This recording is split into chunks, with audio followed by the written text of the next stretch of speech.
अस्सलाम वालेकुम दोस्तों, मैं हूँ आपकी होस्ट, आपकी दोस्त नीनी। और मैं इस वक्त हूँ मौजूद अपने घर में और इस वक्त बज रहे हैं सुबह के 6:30। तो मैंने कहा सुबह सुबह भी आपसे मिला जाए और घर से आपसे मुलाकात की जाए, क्योंकि मैं तो आपसे हमेशा कहीं आपको ले जाती हूँ अपने साथ और वहीं से आपसे बातें करती रहती हूँ। तो सुबह सुबह का मौसम आप देखें, थोड़ा सी फॉगी वेदर हो रहा है इस वक्त। और मैं अभी बाहर आई हूँ अपने टेरेस पे, तो काफ़ी ठंड हो रही है यहाँ पे। तो मुझे लाइट से एक शॉल लेनी पड़ी और मैं शॉल लेके इस वक्त आई हूँ और मुझे थोड़ा सा फ्लू भी फील हो रहा है। मैं जहाँ बाहर गई थी वो थी झाड़ू की होलसेल मार्केट। तो मुझे लग रहा है कि वहाँ से कुछ कचरा मुझे सांस के ज़रिए उसके जो छोटे छोटे पार्टिकल्स होते हैं वो मेरी नाक में गए हैं और उसकी वजह से मुझे हो गया है फ्लू। तो मैंने रात में चाय भी पी थी, उसमें मैंने दालचीनी डाल के चाय बनाई थी, लेकिन कोई ज़्यादा फ़र्क नहीं पड़ा मुझे। तो मैं आपको दिखाती हूँ कि मैं लेके क्या आई हूँ वहाँ से। तो दोस्तों, हमें तलाश थी काऊ डंक, जो कि ऑर्गेनिक एक खाद होती है, उसकी तलाश थी हमें। तो हम वो लेने गए थे बेसिकली, जो कि हमें करीब करीब के स्टोर्स पे नहीं मिल रही थी। तो फिर हमने गूगल सर्च किया, तो फिर हमें मिल गई ये खाद। और ये बहुत हेल्दी कर देती है पौधों को। और सर्दियों में ख़ास तौर पे जब पौधे सर्दी से भी जलना शुरू हो जाते हैं, तो उसमें ये बहुत कारआमद होती है। तो इसलिए हम ये लेने के लिए गए थे। और आप देख रहे हैं जैसे कि ये पौधे अब खाली होना शुरू हो चुके हैं, पतझड़ का समा हो चुका है, क्योंकि पतझड़ आ चुका है यहाँ पे। तो बस ये हमें तलाश थी, तो हम लेके आए इसको। स्काई सीड्स एक शॉप है जहाँ पे ये मिलती है, तो वहाँ से हम लेके आए हैं ये। और आज मैं एक बड़ी डिफरेंट चीज़ बनाने वाली हूँ। शायद बहुत सारे लोगों को पता हो, लेकिन बहुत सारे लोगों को नहीं भी पता होगी। तो जनाब, ये जो चीज़ इस वक्त रखी हुई आपको नज़र आ रही है ग्रीन ग्रीन, ये मोरिंगा की फलियां हैं। अच्छा, इनको पकाने का तरीका ये होता है कि ये मसूर की दाल के अंदर पकती हैं और इनको छीला जाता है, फिर इनके अंदर से जो सीड्स होते हैं वो निकाले जाते हैं और फिर इसको पकाने का तरीका मैं आपको दिखाऊंगी कि किस तरह से पकती हैं, ये कैसे जाता है। बहुत आसान तरीका है और ये मैंने अपने ससुराल से पकाना सीखा है, क्योंकि मैंने इसको ना कभी खाया था ना पकाया था। दूसरी बात मैं आपको बताऊं, मोरिंगा जो है डायबिटीज़ पेशेंट्स के लिए बहुत फ़ायदेमंद होता है। इस मोरिंगा की टी भी बनती है, इसके लीव्स आप सुखा के रख लें। इसको उर्दू में सुहांजना कहते हैं। सुहांजना के फूल बाज़ार में लाहौर में बासानी दस्तयाब होते हैं, मुझे कराची का नहीं पता। तो मैं करती ये हूँ कि सुहांजना के पत्ते तोड़ के उनको धो के, जैसे हम पुदीने को सुखाते हैं वैसे ही सुखा लेती हूँ और फिर उनको एक एयर टाइट बॉक्स में भर के रख देती हूँ।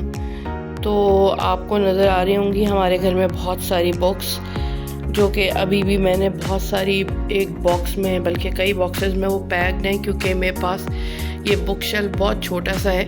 अच्छा, ये बुक शेल्फ जो है, ये मैं अभी जब लाहौर आई थी वापस, तो मियाँ ने मुझसे कहा कि आप चले मार्केट और अभी के अभी ख़रीदना है हमने, क्योंकि बुक्स हमारी बहुत अजीब तरीके से रखी हुई थी। तो फिर हम लेके आ गए एक छोटा सा बुक शेल्फ। और दूसरा कब लाएंगे ये मुझे नहीं पता, तो देखते हैं। और मिलते हैं आपसे एक ब्रेक के बाद, और फिर मैं आपको बताती हूँ कि मोरिंगा की फलियाँ कैसे बनती हैं।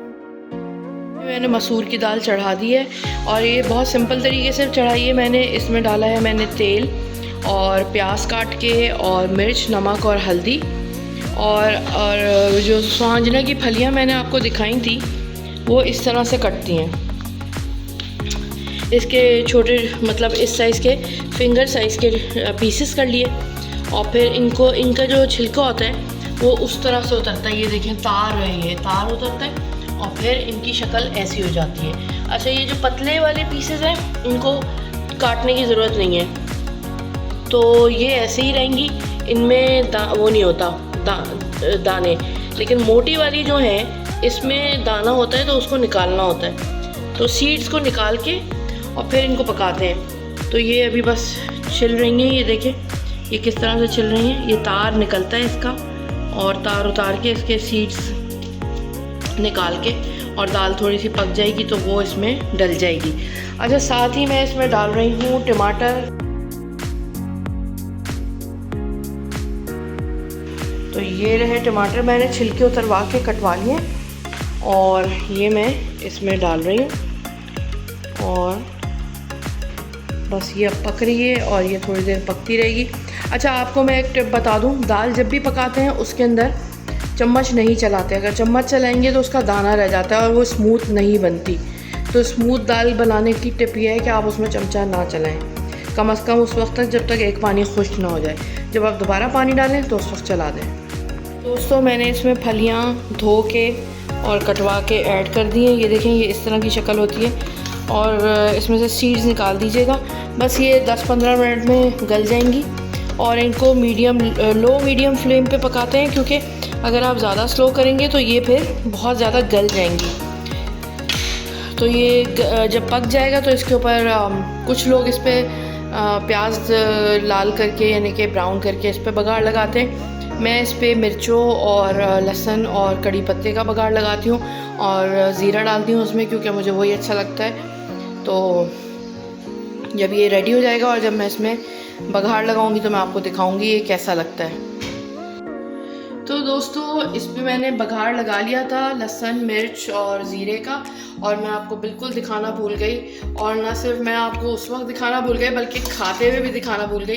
तो ये फलियाँ इस तरह की हो जाती हैं, अंदर से जो इसका एक पल्प होता है वो सॉफ्ट हो जाता है और ये टूथपिक जैसे इसकी डंडियाँ बन जाती हैं। तो इनको आप इनको खा के और इनको फिर फेंकना होता है। तो अंदर का पल्प आप खा लेते हैं।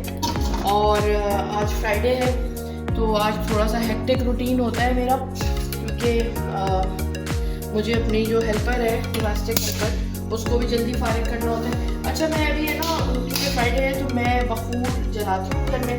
तो ये कोयला है, क्योंकि वो आम कोयला नहीं है बारबेक्यू वाला, ये बखूर का ही कोयला अलग से आता है। ये राउंड भी होते हैं, स्क्वायर शेप में भी होते हैं, मतलब क्यूब शेप में भी मिल जाएगा। तो ये मैंने बखूर लिया है, ये मेरे पास आया था बाहर से, कहीं से, दुबई से। तो ये इसकी जो है बॉल्स हैं, तो इस तरह का है। इसका एक छोटा सा पीस मैं लेती हूँ, पहले कोयला हो जाए, मेरा ख्याल है हो चुका है, क्योंकि इसको ज़्यादा देर नहीं ठहकाना होता है क्योंकि ये जल्दी हो जाता है। तो इसको मैंने रखा इस पर, और बहुत ज़्यादा नहीं लगाती मैं इसमें बखूर, क्यों? क्योंकि बहुत ज़्यादा अगर हो जाए तो फिर गले और नाक में लगती है। तो ये देखें, अभी ये टहकना शुरू हो चुकी है इसके ऊपर बखूर। और मेरा गला बहुत ख़राब हो रहा है, तो जब गला ख़राब होता है तो फिर खुशबू भी बहुत मतलब गले को इरिटेट करती है। तो बस, और अब ये खुशबू आना शुरू हो गई है। तो फ्राइडे को अच्छा लगता है कि आप घर में खुशबू करें, और खुशबू करना सुन्नत भी है घर में भी, और लगाना भी सुन्नत है। हाँ, लेकिन लेडीज़ को थोड़ी सी एहतियात करनी चाहिए कि बाहर जाते हुए आपकी खुशबू किसी गैर महरम को ना जाए, क्योंकि वो मना है। तो मिलते हैं फिर आपसे एक छोटे से ब्रेक के बाद।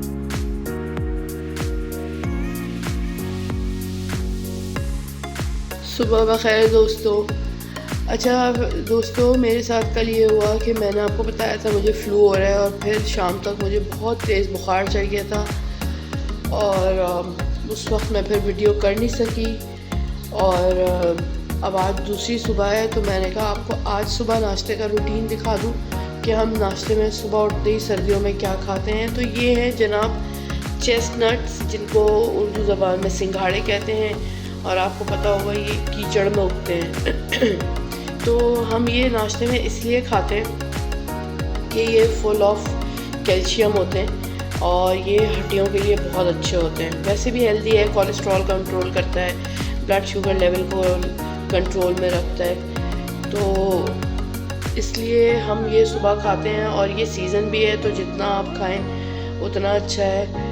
और इसका पाउडर भी मिलता है बाज़ार में, लेकिन अब पाउडर पे मुझे थोड़ा सा डाउट ये होता है कि वो पाउडर सही है या नहीं है।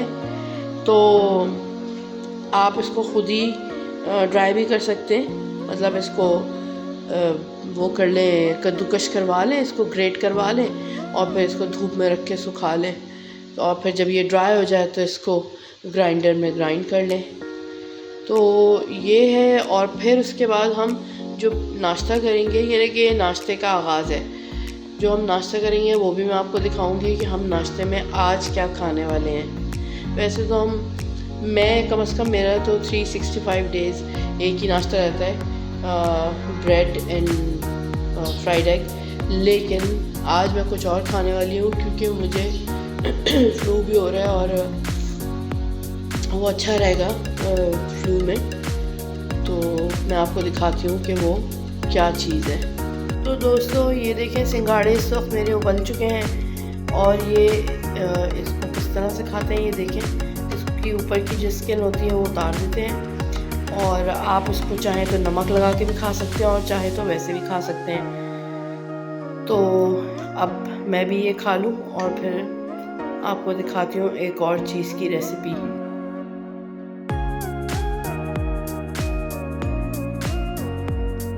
जी दोस्तों, तो ये आज है 3rd मॉर्निंग, क्योंकि मेरी तबीयत ठीक नहीं थी और मेरी डोमेस्टिक जो हेल्पर है वो भी नहीं आई थी।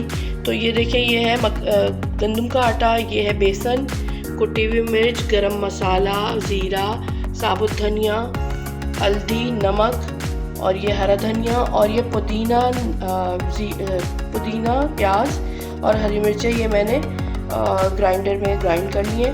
तो इनके अंदर अब एक अंडा भी जाएगा और इसको ज़रा सा थोड़ा सा सख्त गूंदा जाता है इस आटे को। तो ये है बेसन की रोटी का आटा, जो कि नज़ले में बहुत फ़ायदेमंद होता है। फ्लू हो तो ये खाएं और इससे नज़ला बहुत जल्दी निकल जाता है। इसका कॉम्बिनेशन होता है प्याज और लहसुन और साबुत लाल मिर्च का एक कॉम्बिनेशन की चटनी बनती है, तो उसके साथ इसको खाया जाता है। मैं आपको दिखाती हूँ ये गुंदा कैसे है और फिर इसकी रोटी बनते हुए मैं आपको दिखाऊंगी। और ये देखें, इसका आटा गुन चुका है और ये इसमें मुक्की लगा रही है, यानी नीडिंग कर रही है। तो फिर ये जितना ज़्यादा इसमें मुक्की लगेगी उतनी अच्छी इसकी रोटी बनती है। और इसमें कोई भी चीज़ ऐसी नहीं डाली जाती जैसे कि बेकिंग पाउडर या यीस्ट जिससे फूले, ये वैसे ही बनती है। लेकिन इसमें प्याज जो होता है आटे को थोड़ा सा फुला देता है। आपको पता होगा आटे के लिए प्याज भी बहुत ज़बरदस्त एक चीज़ है कि वो आटे को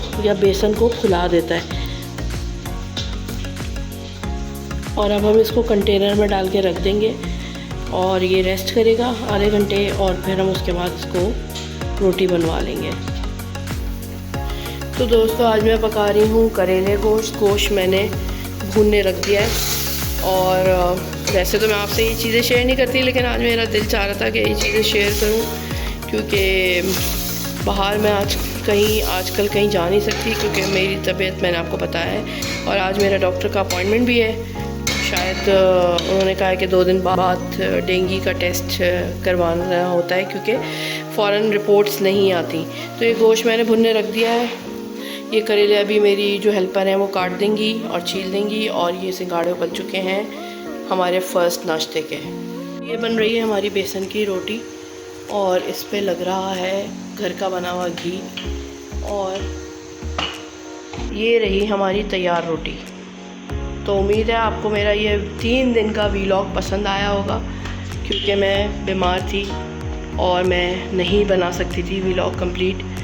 तो इंशाल्लाह मुझे अगले वीलॉग तक के लिए इजाज़त दीजिए और अपना ख्याल रखिए और कवर्ड कपड़े पहनिए क्योंकि डेंगू फैला हुआ है। और मेरा भी आज टेस्ट हो जाएगा तो क्लियर हो जाएगा कि मुझे डेंगू है या क्या है।